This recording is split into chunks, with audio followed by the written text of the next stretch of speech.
Hoy nos vamos a detener en este tema, la eterna olvidada, la importancia de la preanalítica en el diagnóstico microbiológico. Para los que no me conocen, muchos seguramente, mi nombre es Verónica Seija, soy médico especialista en microbiología. Soy profesor del Departamento de Laboratorio de Patología Clínica del Hospital de Clínicas, Facultad de Medicina, Universidad de la República, Montevideo, Uruguay. Y ya arrancamos con este tema de la importancia de la preanalítica en microbiología. Todos ya deben de saber que la gran mayoría de las decisiones clínicas que toma un médico en la vida diaria se basan en resultados del laboratorio. Se cree que más o menos alrededor de entre 70 y 80% de las decisiones clínicas están basadas en el laboratorio. Por lo tanto, la calidad de los resultados es fundamental a los efectos de tomar decisiones correctas. La preanalítica abarca desde el momento que se hace la elección y la solicitud, la elección de los estudios a solicitar y la solicitud misma de los estudios, pasando por todo lo que es la recolección de la muestra, pasando por lo que es el almacenamiento de las muestras, el transporte hacia el laboratorio y luego toda una etapa preanalítica dentro del laboratorio hasta que, en el caso de la microbiología, la muestra llega a la mesada donde va a ser procesada. Así que todo eso, todo ese periodo de tiempo y todas esas operaciones y actividades son las que componen la preanalítica. Todos entienden muy bien cómo se hace el diagnóstico microbiológico, cuál es el resultado final del diagnóstico microbiológico. Sin embargo, ¿de qué manera, cómo servimos los microbiólogos? O sea, qué servicio estamos ofreciendo? Por un lado, damos un servicio al médico, tratante del paciente, y le contestamos esta pregunta de: ¿esta enfermedad está causada por un microorganismo o por un virus, una bacteria, un hongo, un parásito? Si es así, ¿cuál es? ¿Cuál es el perfil de susceptibilidad que tiene este microorganismo para poder orientar la terapia? Todas estas respuestas las da el diagnóstico microbiológico. Por otro lado, servimos al Comité de Control de Infecciones Asociadas a los Cuidados de la Salud, Comité de Infecciones, habitualmente denominado, y allí también servimos dando alertas, generando, digamos, sobre todo alertas epidemiológicas, pero también colectando información de mecanismos de resistencia, de brotes. Por otro lado, también servimos a los programas de optimización de antimicrobianos con muchas funciones, pero fundamentalmente a través de la vigilancia de la resistencia antimicrobiana. Y un elemento que tampoco es menor es que contribuimos a la vigilancia de la salud pública. De alguna manera, todos nuestros resultados también finalmente contribuyen a todos los elementos de vigilancia de salud pública. Esta frase quiero que se la graben porque es sumamente importante. Los parámetros preanalíticos son un componente fundamental de las pruebas microbiológicas. Vamos a ver más adelante algunos ejemplos. Y los resultados de alta calidad del laboratorio de microbiología clínica están directamente relacionados con la calidad de las muestras. Nunca va a haber un resultado de más calidad que la calidad de la muestra recibida. En la etapa preanalítica, así como vimos la importancia de la preanalítica, obviamente de la mano de esto van los errores preanalíticos. Ya se sabe que el 70% de los errores de laboratorio ocurren en la etapa preanalítica. Por eso es tan importante esta etapa, por la frecuencia de los errores. Los errores preanalíticos más frecuentes en el laboratorio de microbiología son los siguientes. El primero, no solicitar una prueba. O sea, no solicitar un estudio que sería importante para establecer el diagnóstico etiológico de una infección y ese estudio no se solicita. No colectar una muestra. Esto también sucede. A veces el médico indica estudios y sin embargo luego no se hace la recolección de esa muestra y por lo tanto el estudio nunca llega al laboratorio. Incluso a veces te están reclamando estudios que nunca llegaron. El tercer error es la identificación de la muestra. A pesar de que ha habido muchísimos avances en todo lo que tiene que ver con el uso de las etiquetas de código de barra para la identificación adecuada de los contenedores de las muestras, todavía sigue habiendo errores en esta etapa. El otro error es la contaminación. Ustedes saben que en las muestras microbiológicas hay que tratar de evitar la contaminación con la microbiota habitual o minimizar la contaminación con la microbiota habitual. También el uso de contenedores inapropiados para la recolección de la muestra y también todos los temas que tienen que ver con el transporte y el almacenamiento correcto de las muestras. Todos estos errores pueden estar sometidos, o sea, yo podría estar vigilando estos errores utilizando indicadores preanalíticos.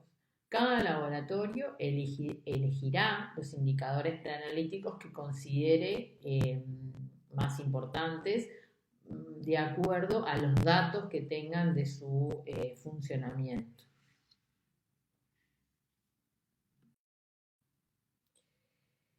Como modelo voy a utilizar el modelo de los hemocultivos, porque saben que es una muestra fundamental para el diagnóstico etiológico en los cuadros de sepsis.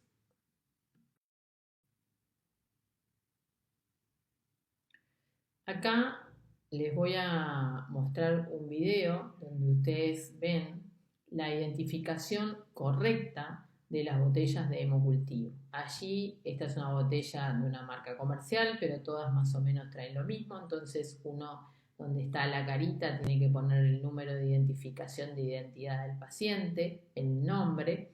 En ese caso también vino la localización, eso no es estrictamente necesario. Luego, si la muestra fue extraída por vena periférica o a través de una vía venosa central, y muy importante que esté colocada la fecha y la hora de extracción de las muestras. El uso de etiqueta de código de barra se puede realizar, pero tengamos en cuenta que a veces la etiqueta de código de barras no sale con la fecha y la hora de la extracción real, sino que sale con otra fecha y con otra hora, que es la hora de la solicitud. Eso tenemos que chequearlo bien.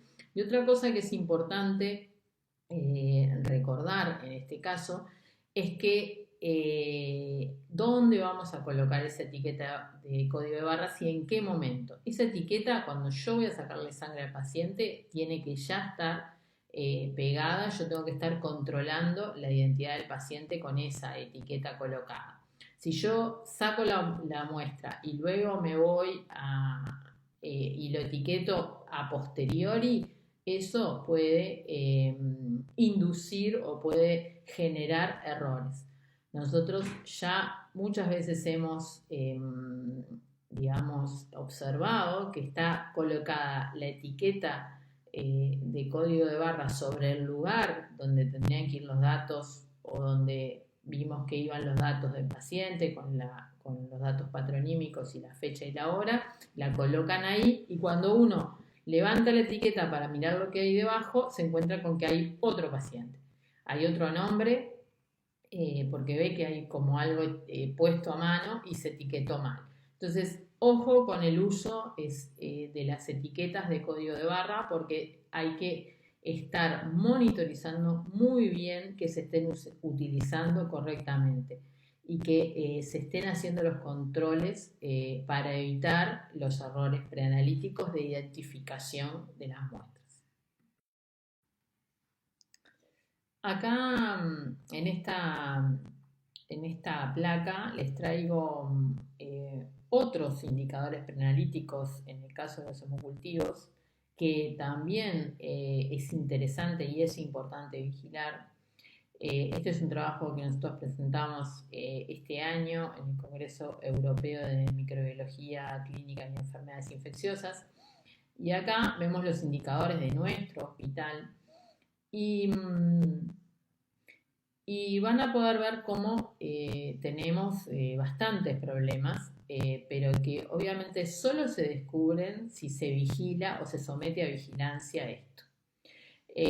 Lo primero que tenemos son las botellas de hemocultivo, cuyo, digamos, en el caso de los adultos, el volumen ideal que tendría que tener una botella es entre 9 y 10 mililitros por botella, y allí vemos que tenemos un 30% de botellas o de frascos de hemocultivo que no vienen con el volumen adecuado, y eso no está dentro de los rangos aceptables. También tenemos botellas que están sobrellenadas, o sea que tienen más volumen del que tienen que traer. En este caso estamos bien en cuanto al porcentaje, pero también hay que recordar que hay que respetar una relación entre el volumen de sangre y el volumen de caldo que tiene cada botella. Por lo tanto, eso es importante a los efectos que la recuperación esté maximizada y los efectos esos de dilución sean los adecuados. Luego tenemos los episodios con un solo hemocultivo, o sea, con una sola muestra de hemocultivo. Esto también es importante en nuestro caso, también eso estuvo dentro de lo esperable, o sea, tuvimos menos de un 10% de episodios con una sola muestra, pero a veces nosotros no sabemos si tuvimos una sola muestra o no. ¿Por qué? Porque a veces se da una situación que se extrae una muestra de hemocultivo, se coloca en 2 botellas y se demandan las 2 botellas como si fueran una sola muestra. Y en realidad eso es un error. Las muestras se tienen que sacar separadamente o en el tiempo o de un diferente sitio de punción si se sacan simultáneamente por la presencia, por la gravedad del paciente.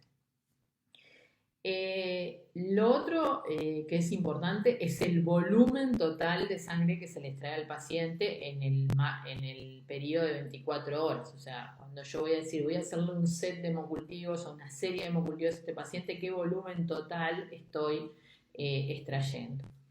Bueno, nosotros allí tuvimos grandes problemas. ¿Por qué? Porque solo el 46% de los hemocultivos alcanzaban o superaban los 20 mililitros. Y bueno, realmente eso fue un indicador que funcionó horrible. Y los episodios con volúmenes mayores de 40 mililitros, que de alguna manera es el volumen recomendado por la literatura internacional, solo constituyeron un 1.6% de los episodios. Los episodios con 4 botellas también fueron sumamente muy poquitos, un porcentaje muy menor. Y el otro problema que tuvimos fue la tasa de contaminación. La tasa de contaminación estuvo por encima del 10%, una tasa, digamos, realmente inaceptable. Digamos, se requiere trabajar mucho en esa tasa de contaminación porque eso genera, ya saben todo lo que genera un problema de informar un hemocultivo contaminado. Por último, la tasa de verdaderos positivos, esa la tuvimos en alrededor de un 11%, que es una tasa esperada entre un 6 y un 12%, quiere decir que nos mantuvimos bien a pesar de todos los problemas con los volúmenes que tuvimos. Recuerden que el volumen de sangre extraído y la antisepsia de la piel, la correcta antisepsia de la piel, son los dos elementos fundamentales en la recolección de la muestra de hemocultivo. Obviamente hay otros elementos, pero estos son fundamentales a la hora de recuperar el agente verdadero patógeno. Bueno, hoy veíamos que nuestra tasa de verdaderos positivos está casi en el 11%. Sin embargo, cuando el volumen de sangre fue mayor o igual a 40 mililitros por set de hemocultivos, allí la tasa de verdaderos positivos ascendió a 17,8%, con una diferencia, una P estadísticamente significativa en esta diferencia de tasa de verdaderos positivos. Uno podría asignar esto al volumen. También podríamos decir que no podemos dejar de mencionar que esto podría ser debido a que se sacó más volumen en los pacientes más graves y en los cuales más posiblemente se podría encontrar bacteriemia. Pero a nivel mundial hay muchísimos estudios que marcan el volumen como un elemento fundamental, y acá realmente nosotros en aquellos pacientes que se extrajo más volumen obtuvimos una tasa de verdaderos positivos significativamente superior. Bueno, hemos visto la importancia de la preanalítica, hemos visto la importancia de la preanalítica en los hemocultivos, la necesidad de la vigilancia de indicadores preanalíticos en aquellos casos en que el laboratorio lo crea necesario o incluso los clínicos lo crean necesario, de manera de tener un punto de partida y generar acciones para ir mejorando cada día más.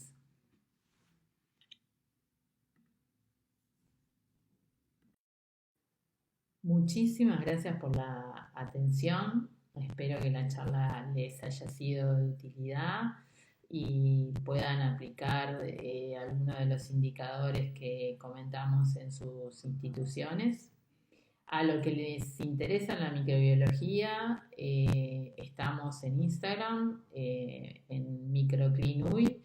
Allí compartimos todo tipo de información microbiológica, casos, compartimos cosas más bien educativas, cosas divertidas.